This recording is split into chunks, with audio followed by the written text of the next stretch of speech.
things, if that makes sense. Psychological thrillers, things like that. I think most of these stories are under the Reddit thread of no sleep, no sleep, no sleep, no sleep. But I tried to focus more on things that are more psychological horror based, so they all have that same underlying theme.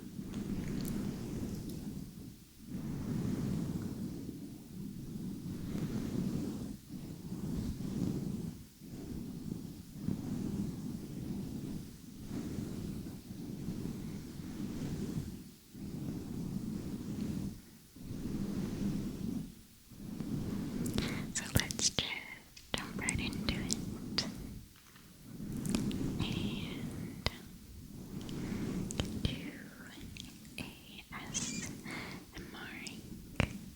ASMR,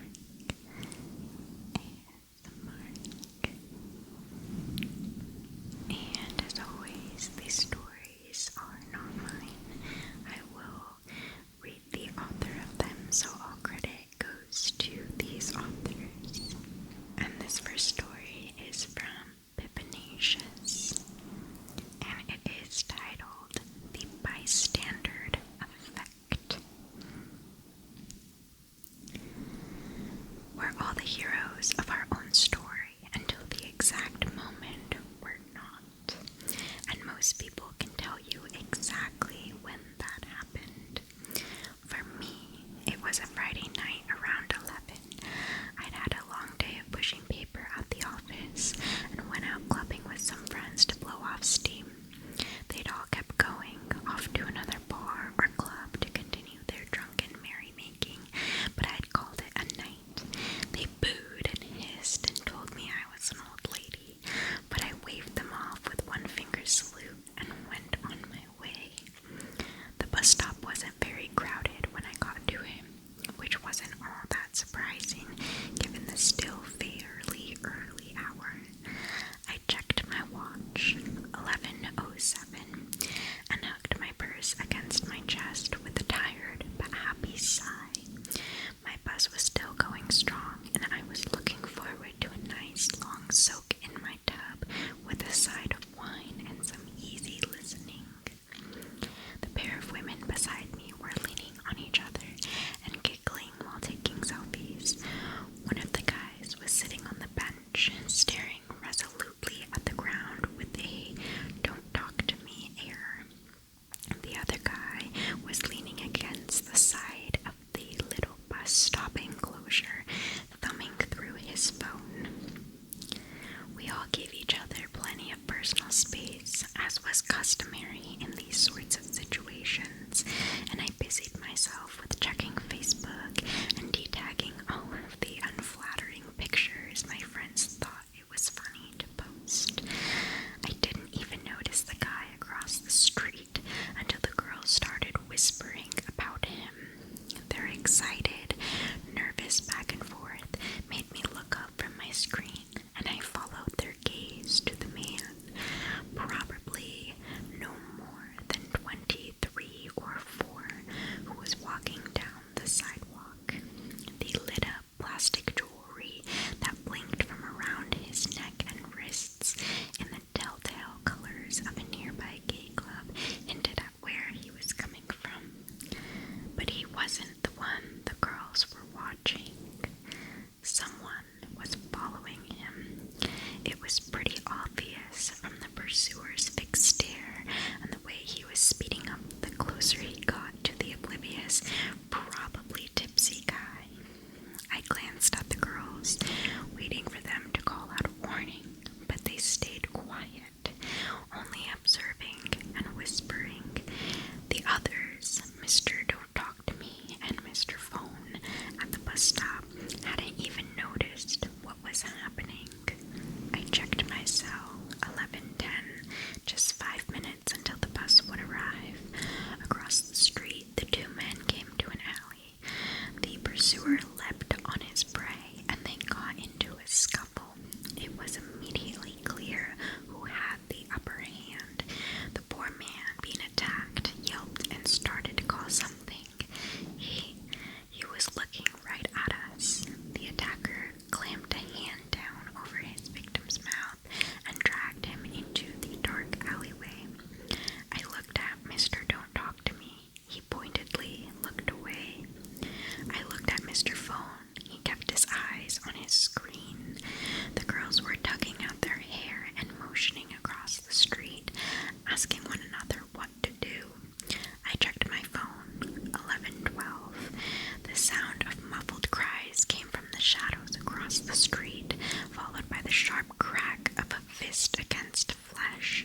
something. They were bigger and stronger than me and the two drunk girls. They should be going over there and helping. I caught Mr. Don't Talk to Me's gaze, but he didn't move. Did he expect me to do something? What could I do? I was a petite woman in high heels and a mini skirt. The attacker would just laugh me off or make me his next victim. There was no way I'd be able to fend him off in any meaningful way. Even the victim had been bigger than me. If he hadn't been able to shake him off, I'd only make things worse. A brief surge of relief went through me when I saw a group walking down the sidewalk across the way. They'd go right past the alley. They'd hear what was happening and help, but they just kept going. One glanced down the alley and then pulled their phone out. They're calling 911, I assumed. Why hadn't I thought of that? It happened so fast. I didn't really have time to process. That was all. The girls must have had the same thought, because one asked if she should call the police. She and her friend debated. Clearly, I didn't need to do the same. If two other people were beating me to the punch, they'd make sure the cops arrived soon. A good number of people had seen what was happening. Someone had to have called. Someone had to have made an attempt to help. I didn't need to get involved. I checked my phone. 11:14. The bus was turning the corner. There were stifled grunts and groans coming from the alley, the sound of weak crying. The bus pulled up alongside the curb and opened its doors. We all climbed in single file and spread out amongst the seats. The girls were still wondering if they should call the cops. The guys remained silent. The bus doors closed and we lurched forward, leaving the alleyway and its darkness behind. I checked my phone. 11:15. And that was the moment I realized that I wasn't the hero, even in my own story or anyone else's either. That is a very real phenomenon or thing that happens to people. That is the bystander effect. In case y'all don't know of that, it's basically falling victim to the idea that someone else will call for help. Kind of that thought, oh, someone else will see that and do something about it. And that is a story that completely captures that in action, and that's so terrifying. I think I'm more terrified personally of falling victim to that, like being the one to think, oh, someone else will get help. Of course, that's awful to be like, hey, someone call for help, and then nobody does, of course. Yeah, that's so scary. It also reminds me of, I'm not sure if this is like proven or anything, but I think it was an experiment of someone like dancing really weird, or maybe it was a video. No, I think it was a video actually of like someone dancing in a field just like randomly, and then people looking at them weird, and then that second person jumps in, and when that second person jumps in, other people are more likely to jump in as well, or think that it's less weird. So we definitely have more of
walking somewhere, you think about your destination and avoiding hazards, but you don't need to think about keeping your legs moving properly. If you did, the entire world would turn into one massive hilarious cosplay. I wasn't thinking about regulating my breathing. I was thinking whether I should grab a coffee on the drive to work. I did. I wasn't thinking about moving my breakfast through my intestines. I was wondering whether I'd finish on time to pick up my daughter Emily from nursing after work or get stuck with another late fee. This is the thing.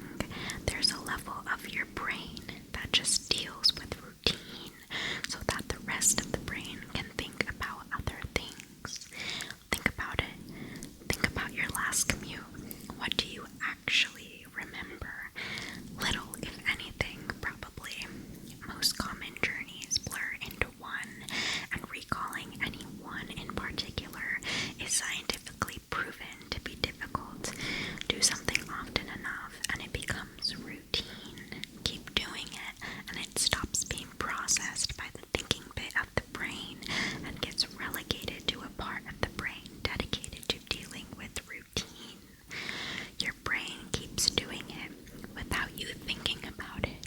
Soon, you think about your routine to work as much as you do keeping your legs moving when you walk, as in, not at all. Most people call it autopilot, but there's danger there. If you have a break in your routine, your ability to remember and account for the break is only as good as your ability to stop your brain going into routine mode. My ability to remember my phone being on the counter is only as reliable as my ability to stop my brain entering morning routine mode, which would dictate that my phone is actually in my bag. But I didn't stop my brain entering routine mode. I got in the shower as normal. Routine started. Exception forgotten. Autopilot engaged. My brain was back in the routine. I showered. I shaved. The radio forecast amazing weather. I gave Emily her breakfast and loaded her into the car. She was so adorable that morning. She complained about the bad sun in the morning blinding her, saying it stopped her having a little sleep on the way to nursery, and left. That was the routine. It didn't matter that my phone was on the counter, charging silently. My brain was in the routine, and in the routine, my phone was in my bag. This is why I forgot my phone. Not clumsiness, not negligence, nothing more than my brain entering routine mode and overriding the exception. Autopilot engaged. I left for work. It's a swelteringly hot day already. The bad sun had been burning since before my traitorously absent phone woke me. The steering wheel was burning hot to the touch when I sat down. I think I heard Emily shift over behind my driver's seat to get out of the glare. But I got to work, submitted the report, attended the morning meeting. It's not until I took a quick coffee break and reached for my phone that the illusion shattered. I did a mental re-step. I remembered the dying battery. I remembered putting it on to charge. I remembered leaving it there. My phone was on the counter. Autopilot disengaged. Again, therein lies the danger. Until you have that moment, the moment you reach for your phone and shatter the illusion, that part of the brain is still in routine mode. It has no reason to question the facts of the routine. That's why it's a routine. Attrition of repetition. It's not as if anyone could say, why didn't you remember your phone?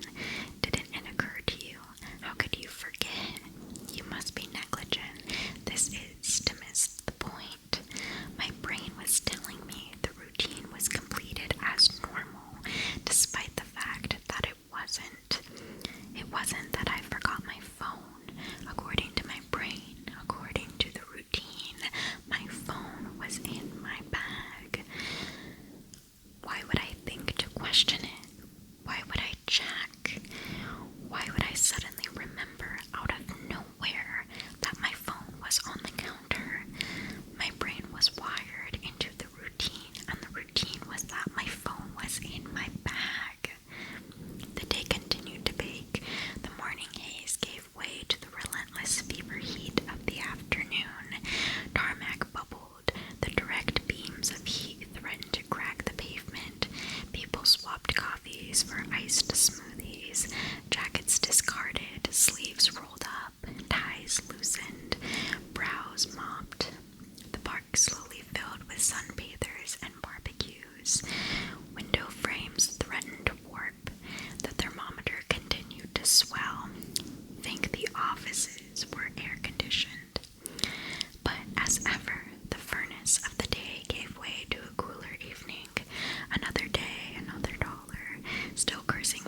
the stones crunching comfortingly under my tires.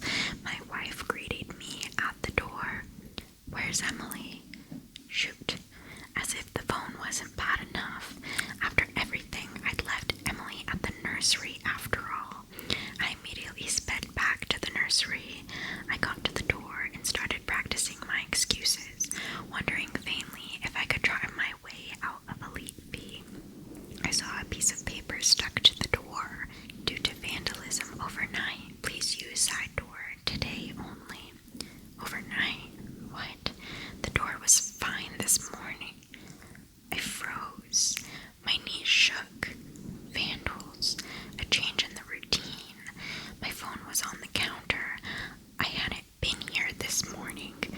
My phone was on the counter.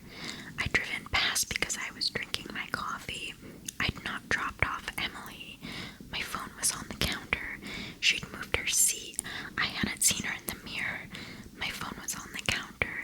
She'd fallen asleep out of the bad sun. She didn't speak when I drove past her nursery. My phone was on the counter. She changed the routine. My phone was on the counter. She changed the routine and I'd forgotten to drop her off. My phone was on the counter. 9 hours. That car. That baking sun. No air. No water. No power. No help. That heat. A steering wheel too hot to touch. That smell. I walked to the car door. Numb. Shock. I opened the door. My phone was on the counter and my daughter was dead. Autopilot disengaged. Oh man. That is creepy. And so tragic because that happens. If you guys know of that case, I'm pretty sure there's a case. I think it's of a father forgetting. I don't know if it's his son or daughter in the car. I can't remember the name of the case. If y'all know what I'm talking about, comment below and we can talk about it. But what I do remember of that case was that he had gone back to his car during lunchtime.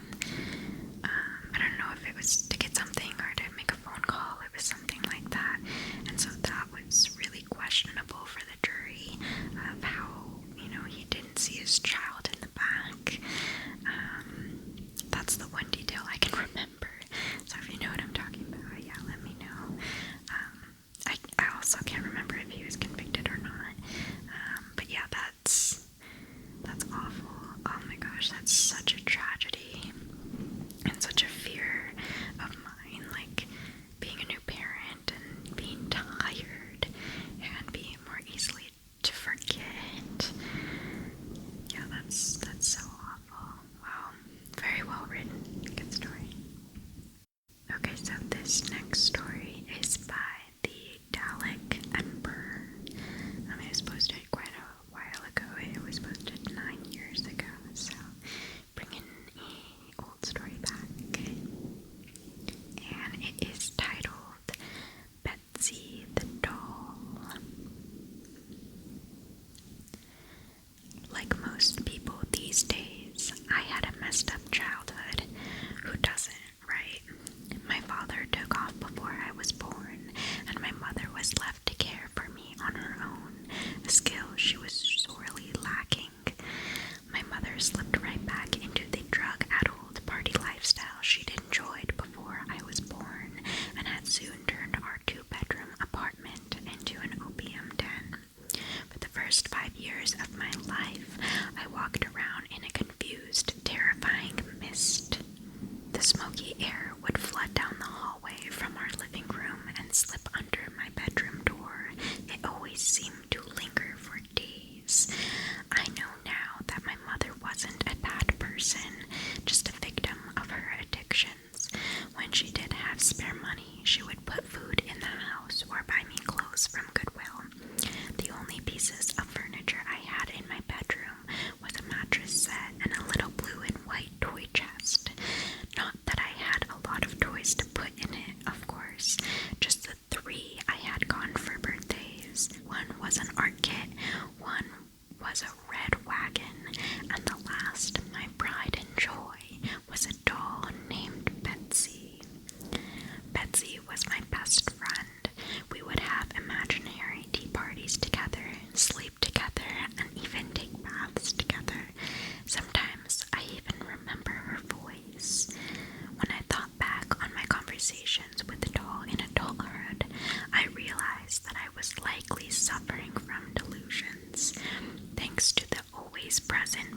smoke that laid claim to the dingy hallways and drafty bedrooms of our small apartment. Still, I remember the sound of her voice, a pleasant tingling lilt that was almost always coupled with a raucous giggle. I also remember the things that she said to me and the things she wanted me to do. She asked me to steal, usually food or pens and pencils. She wanted me to bring her forks and knives and hit the bad man who slept on our couch. It was always something, and I would always get in trouble, but she wouldn't. When I told my mother, who had put me up to these games, she would scoff and shake her head. She never believed me. Adults never do. Around my 6th birthday, I asked my mother for a birthday party. I wanted to invite the mean girls from school and serve them cake and ice cream to make them like me. I remember standing in the kitchen that day with such hopes, having just asked the most important question of my entire life. The glass bottle of Coca-Cola I held was shaking in my nervous hands. I waited with bated breath as my mother continued putting groceries away, almost as if she hadn't heard me, but I knew she had. Finally, just as I had failed a second time to muster the courage to repeat my question, she turned around and gave me a flippant shake of her head. A birthday party? Laura, that's ridiculous. I can't afford to feed 15 children that aren't even mine. Heck, I can barely afford to feed you. You eat like an elephant, especially for a girl your size. Or, I'm sorry, Betsy does.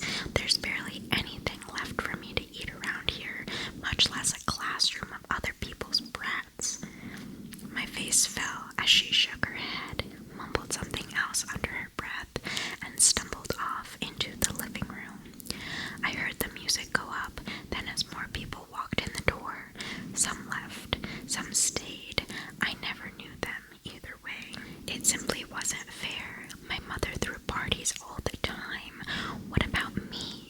I was a kid. All my friends had birthday parties, and now the mean girls at school would know I was too poor to have one, and they would tease me even more. I felt tears start to well in the corner of my eyes, and I choked back a sob while I ran to my room and slammed the door behind me. Betsy was lying on the bed and smiling. She was always smiling. Usually it made me feel better, but today it just made me angry. She just kept staring at me, smiling. She was going to tell me to do something bad again. This was why Mother wouldn't throw me a birthday party. It was because of all the trouble I got into because of her. This was her fault. Betsy didn't have to go to school, and Betsy never got in trouble like I did. And in my young mind, I truly believed it was the doll, not my mother, who was to blame for everything. I snapped then. I screamed in indignant rage, and I threw the bottle as hard as I could at the bed. It hit Betsy on her forehead, and she fell on the floor. Good. I picked up the bottle, and I hit her again and again. I thought I heard her laugh, and I hit her harder.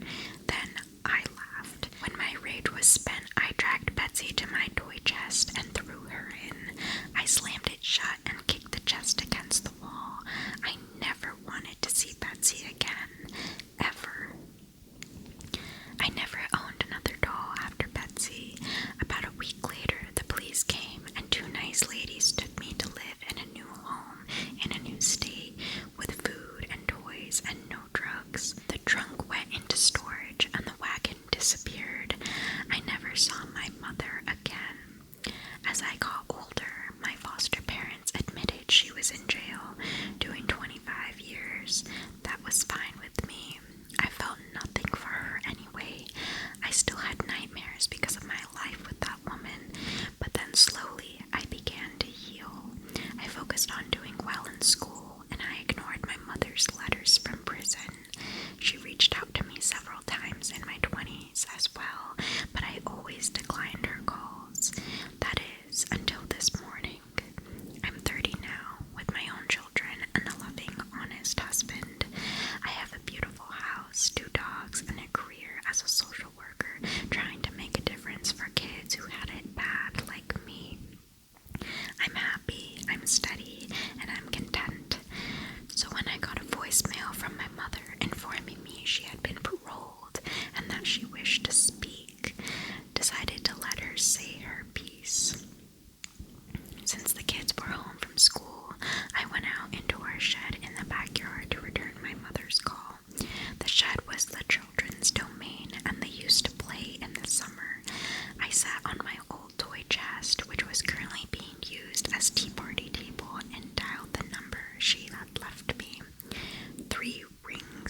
going to say what I have needed to for years. The drugs, they destroyed you, and the worst of it is that you almost took me down with you. I was 5. That was no home for a child. Honestly, I'm surprised it took you so long to get caught. Laura, I know how it seems, but I honestly know nothing. Look, it hardly matters, and I do understand why you would feel that way, why you would hate me and not want me to meet your little ones. I learned a lot about forgiveness while I was away, and oh, Laura, I am so sorry about Betsy. Betsy. I paused, confused. Why would you care about her? I know, Laura, believe me, I do. It was all my fault. The drugs, the partying, and Betsy. Oh gosh, if I had only paid attention, if I had only known. She's gone, and it's because of me. As my mother began to cry, I tapped my fingers on the toy box impatiently. The drugs had clearly fried her brain. Mother, I sighed. Why are you talking about Betsy, and why do you even care? I know where Betsy is, right underneath me. What are you talking about, Laura? Oh gosh, where is she? I shifted uncomfortably. Whoa, Betsy's in the trunk, where she's always been. There was a beat of stunning silence. What do you mean your sister's in the trunk? Sister? What the heck are you talking about? Back on drugs so soon? That's a record, even for you. Betsy is a doll. I locked her in my toy box a few days before you got arrested for possession. Laura, oh gosh, no. Laura, what have you done? I wasn't arrested because of the drugs, Laura. I was arrested because of Betsy's disappearance. You always called her your little doll, but we thought you knew. Oh gosh, we thought you knew, Laura. No, what have you done to my baby? My mind had gone blank, and with no emotion, I set the phone down next to me and stood up. I could hear the muffled sound of my mother's anguished cries and feel the dark clutch of possibility in my own chest. Memories were stirring in the back of my mind, threatening to flood forward into my consciousness. They pushed against a door in my mind that had been locked so tightly for so long that I had forgotten it was even there. Was it even possible? Could the trauma and the opium have really led me to believe that a small child was actually a doll, begging for food and utensils to eat with, asking me to protect her from the bad man? No. I slowly turned around and brought my eyes down the makeshift tea party table. Surely it was too small. You couldn't fit a person in there. You couldn't. But then, what about a very small, starving, emaciated child? What about her? Would she fit? Would an investigator even bother looking for a person in this chest? I knew I wouldn't. It was just too small, and I was sure we had opened the toy box at some point over the years, hadn't we? Or had something swimming in the dark recesses of my memories always stopped me? I couldn't remember ever seeing it open. I knelt down to the ground and opened the clasps. It would be better to not look. After all that I had overcome, this new life that I had earned for myself, it could all be undone by opening this toy box. I shouldn't open it. I should throw it in a landfill and forget it ever existed. I should not look inside. I opened the chest. I never had a doll. My mother never could afford to buy me one. I never had a wagon either, for that matter. But I did have a toy box. A pretty blue and white toy box. And when I was 5, I beat my little sister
said. But where do you sleep? The floor is enough. He smiled that smile again, relaxed, calm, serene, impossibly happy. And what do you do when it gets cold? He grinned. No problem. I still have the wardrobe. In early August, he moved into the wardrobe, and since then, I've never seen him anywhere else. I'm not exaggerating when I say that. Not in the kitchen, not in the bathroom. During the day, he keeps his wardrobe door open. At night, he closes it. You should really join me, he said. There's lots of space here. I don't think so. Oh, Sven said, you're just too attached to things. I said goodbye to the Sven I knew on the 12th day of August, the day he shaved his head. By that day, he was already thin, far too thin to be healthy. Sometimes I brought him food. No, he would say, I'm not hungry. He was never hungry, and you could see it when he was sitting sideways in his wardrobe, and the only things that gave a shape to his body were his ribs and bones that nearly seemed to penetrate the skin. But he always smiled. You really need help, I said, and he smiled with teeth of which the gums were slowly retreating. Don't worry about me. I'm much better this way, much better than ever before. Dude, this is not healthy. Much healthier than you live, he said. You should really join me in here. There's space for two. There's no space, I said. I really shouldn't have said that. Sven installed a board in the wardrobe right above his head. You can have the top bunk, he said. I thought that was a joke, and every day the top bunk seemed to grow and his space seemed to shrink, but he fit. He always sat there quietly, sometimes with a book borrowed from me, and at other times just with his mind. It was September then. Really, he said, you can have the top bunk. You will definitely fit. I'm not so sure about that. Oh, he said, I'll make a bit more space. Tomorrow you'll definitely fit. And the next day, as a joke, I sat on his top bunk. He closed the door. There were just my heartbeat and his breath. Isn't it serene? Sven asked. A bit too tight for me, I said, and something smells. Back then, I would have said it smelled like nails. That will go, he said. By the next day, the top bunk was even bigger. His space was, by then, just a thin shelf, maybe as high as 5 or 6 books stacked on top of each other. The smell got worse. Rot. Don't worry, he said. It will get better. Sven, I said, I think you're dying. And he laughed. You cling too much to your body, he said. No, I said. Really, you need to get to a hospital. I'm not crazy, Sven said. Don't start that debate again. Give me your parents' number. No, he said. For the first time, he looked angry. Please, I just want to help. No, he said. I'm perfectly fine. I smell your body rotting. He laughed. Don't worry. That's just the healing process. Healing? The wounds, he said. What wounds? Nothing major, he said. Nothing I needed. Show me. No, show me. I grabbed his right hand. It was bony and small and cold. Stop it, he said. But I pulled. He felt lighter than my back was on most days. His fingernails dug in my arm. Stop it, he screamed. His whole body slid out from his shelf. Just no left arm and no legs. I let go. Forget you, he screamed, and with one push he was back in his shelf. You're crazy, I said. No, he said. You are. You don't need all these things for happiness. I walked backwards to the door. What did you do to your legs? Didn't need them, he said. Cut them off 2 weeks ago. My goodness, I said. You will die. His eyes looked soft again, and he smiled. Simplify, Sven said. Then you stop worrying about such things. Probably I should have called the ambulance or the police or just somebody, anybody, but I didn't, because every time that happier than anyone I have ever seen. It's been 4 days now. Sven is still there, happy. Sometimes I hear him hum or sing. Other times he just sits there quietly, smiling, and I should be terrified, disgusted, horrified. Instead, I just feel serene when I look at him. When I feel stressed or worried, I look at him and I feel calm from his smile. Without even thinking about it, I have begun tidying my room. Sven is right in some respects, certainly. Decluttering calms me down. The first 2 boxes were on the street today, and at night, just before I go to sleep,